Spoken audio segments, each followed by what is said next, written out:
Hey horror fans, welcome back to Room 237, coming at you with another zombie review. And I figured it's about time I finally did this movie. And this might be controversial to say, but this is my favorite zombie movie. That is 28 Days Later. Because I know there's a big controversy over it. They're not zombies, they're infected. There's a difference. Which I kind of want to make a video about like what constitutes as a zombie, because there's things, in my opinion, that back this up for why it's a zombie movie.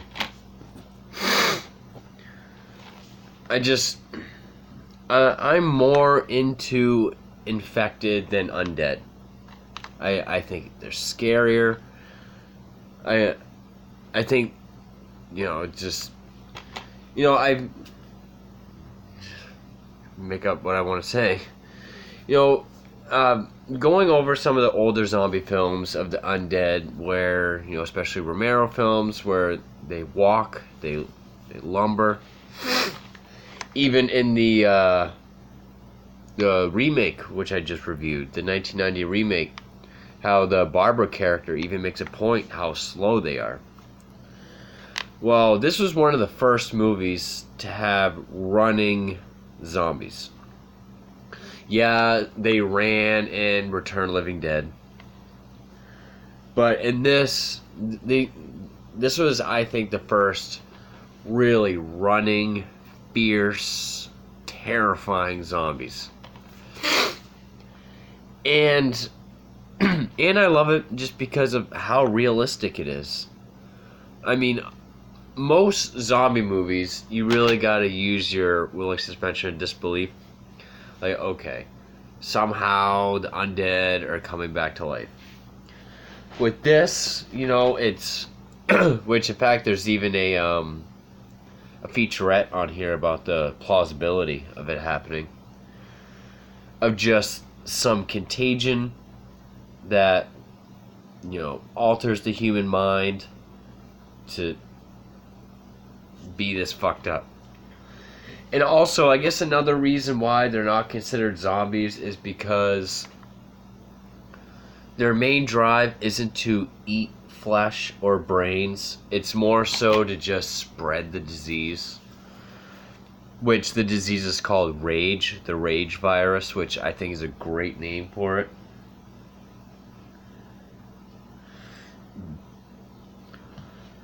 And also, this is a very simple movie.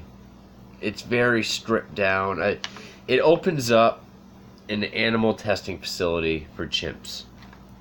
These animal rights activists break in to set them free.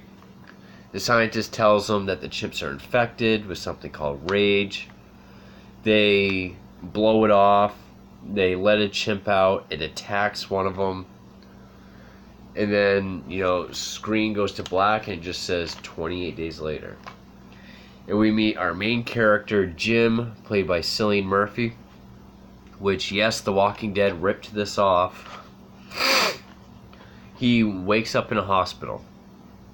And he's completely alone. He was a bicycle courier. He got into an accident 28 days before, when everything was fine. Wakes up 4 weeks later, and he's completely alone. London is completely devastated. And it's just one of the best openings, I think, for just an atmospheric horror movie. Like this, Jim just walking through the empty streets of London. And many scenes, in the beginning they're in the city. And hold on a second.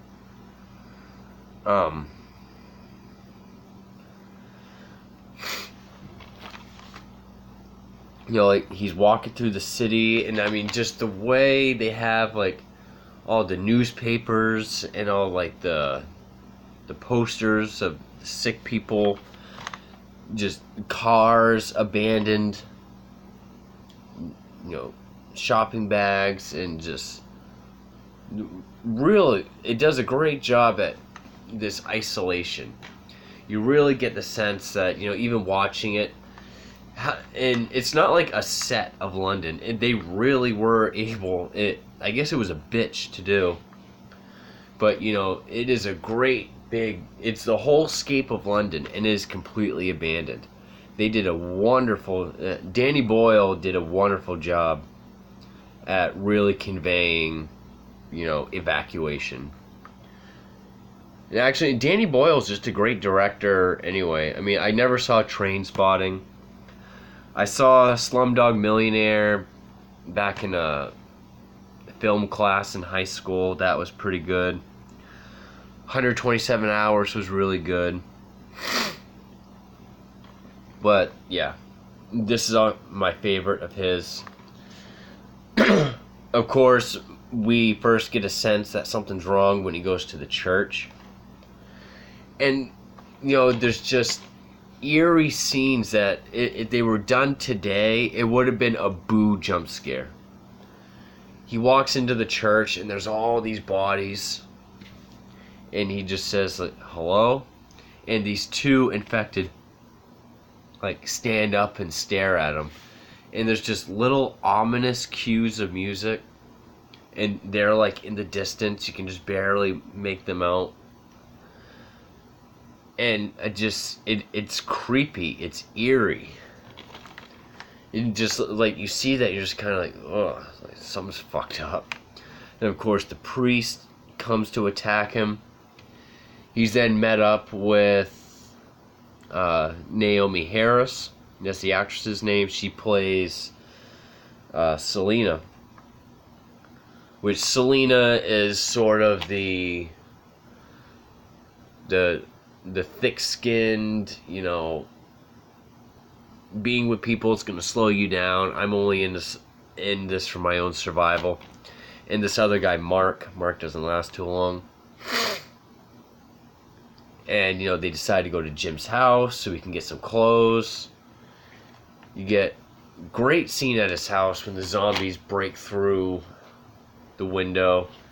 Great, pounding music.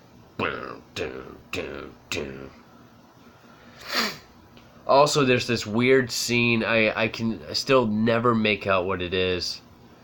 It's there's the skyline of the city, and it's panning through, but underneath you see this part of someone's mouth, they're sleeping. It's a very weird shot. I've never really understood what I'm looking at. And that's when we find out that even if the blood gets in your mouth, or if it gets into a cut, or if you're bitten, you have between 12 and 20 seconds before you turn, and that's when you got to make the decision to cut emotional ties and kill them. They're walking along and they see this apartment building with Christmas lights. And that's where we meet Brandon Gleeson, who plays Frank, and Megan Burns plays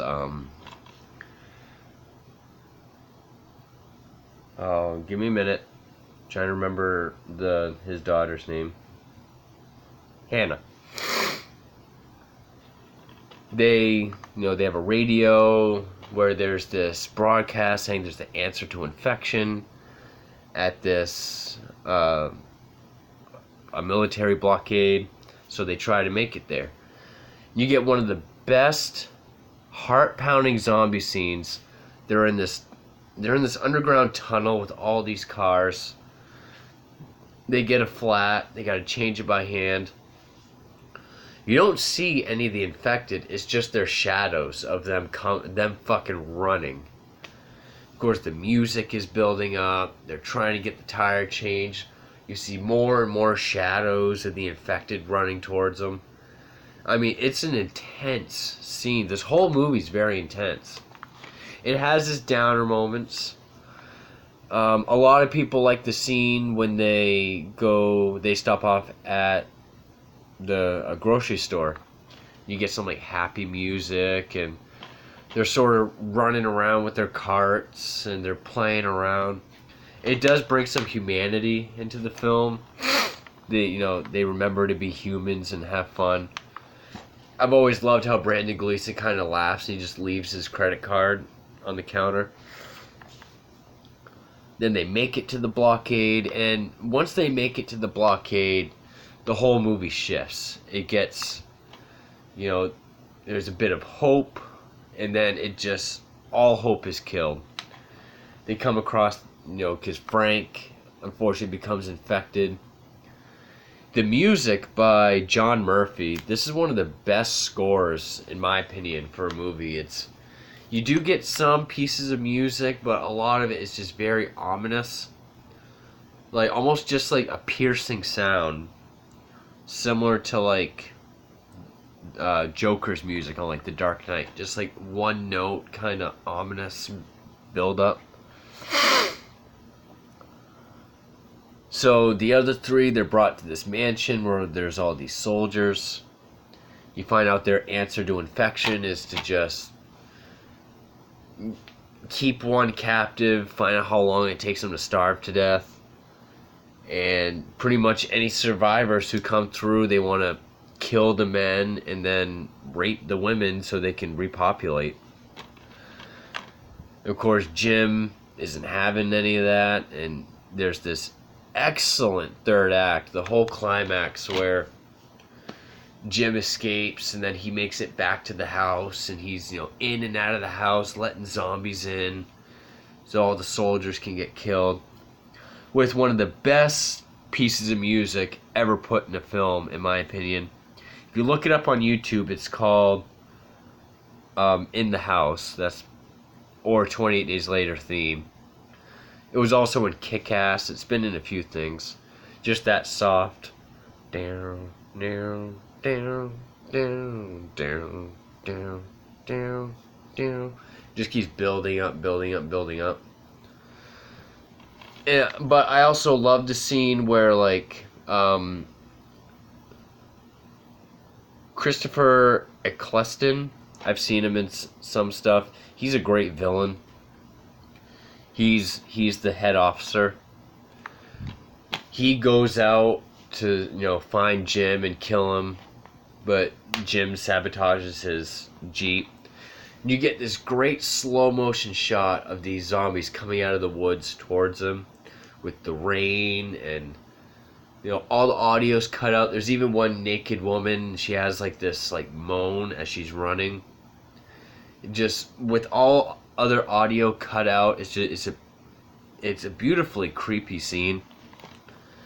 But then just that music, In the House, which is what it's called, when Jim is just letting zombies through the house to kill all the soldiers.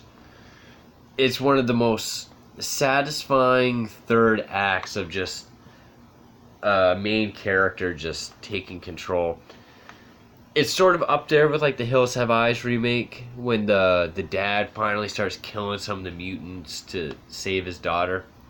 Said I do like this more than the Hills Have Eyes remake. And of course, all the soldiers, you're kind of glad to see them get it, just because they are all assholes. Yeah, 28 Days Later, I love the look of the zombies. Like, they run, they scream, they screech, they're infected, so they're sick. They have like these piercing red eyes. The one that the soldiers have captive, like chained in the courtyard. The officer's just showing Jim around when they first get there, and there's just this scene of him just vomiting like this blood, and it looks great. I love shit like that. That's why they're my favorite zombies. Just the way they yell and scream and screech and vomit and run. The scenes when the zombies are going through the house, when Jim lets them through the house, like Hannah hides behind a full body mirror, and one of them, like the body language of some of them are very well done. Just And I love the low budget look. I mean, it almost feels like Blair Witch, but without being found footage, but just like very low budget. Like the one soldier you're really supposed to hate, who sometimes looks like Kevin Bacon, I think anyway. When Jim is like up on the ceiling when the music's picking up and they're both like looking up at where they hear the noise. Weird up close shots of like Selena. And just that scene where Jim just sticks his thumb in that soldier's eyes. It is just a superb movie. Everything about it works. The acting, you really care about the characters. I mean, when Frank gets turned, it's heartbreaking. He's like a lovable dad type character. Jim is like the everyman that you can root for. Selena has a good arc where she goes from being like the toughest nails, I'm only in it for myself, to caring for everyone. Again, and just the zombies as a whole, and just how desolate they make London look.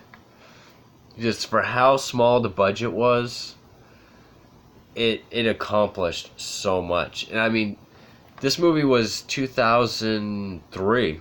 I thought it was 2002. 2003. And it revitalized the zombie genre. I mean, because of this, the following year we got the Dawn of the Dead remake, and then George Romero was making films again. Then, of course, Walking Dead ripped it all off. Hell, even the sequel to this, 28 Weeks Later, it's kind of more of an action film.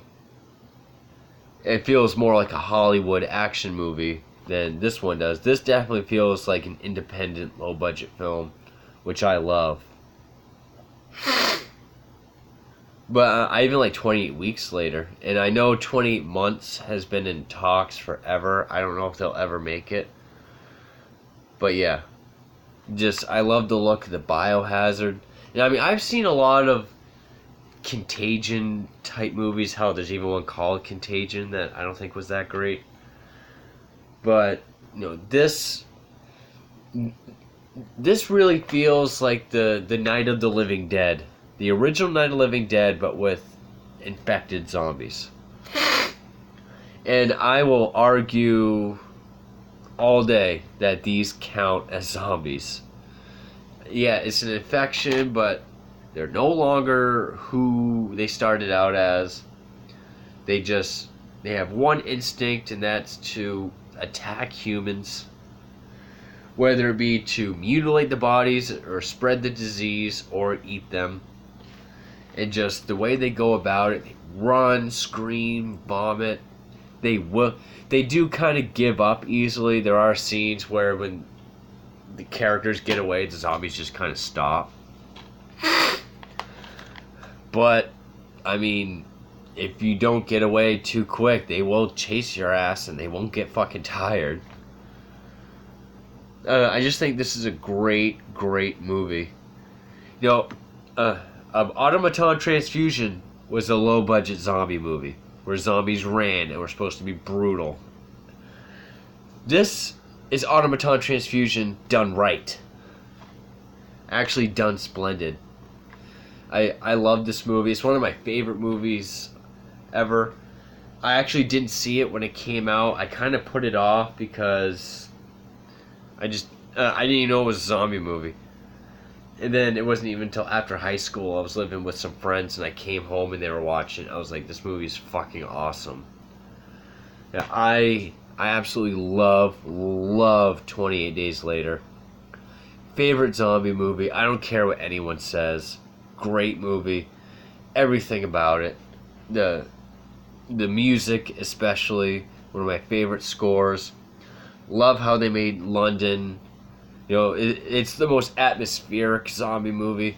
You really want to believe that everything's empty. Like, the city is gone. This is the movie to really make you feel isolated. But I love the fact that there's a part where Jim realizes the rest of the world is continuing as normal when he sees just a commercial airplane go by. That was a unique touch. Like, it's just England that's fucked up. Even though Selena says there's been traces in Paris and New York, but it's pretty much just London that's devastated and the rest of the world is completely normal. It has a different dynamic to it as opposed to any other zombie film where it's just like, oh, the entire earth is fucked. But no, I love this movie to death. Definitely recommend it. I know some people don't like it because they don't like Infected. They don't think they're zombies. They think they're lame. These are, I mean, as much as I love The Undead, Night of the Living Dead, Dawn of the Dead, Return of the Living Dead, I love all those movies. This one is definitely my favorite. Infected zombies are those are my kind of zombies. I just repeat myself now, but 28 Days Later, fucking love this movie. Favorite zombie movie. So, I hope you enjoyed it, and thank you for watching.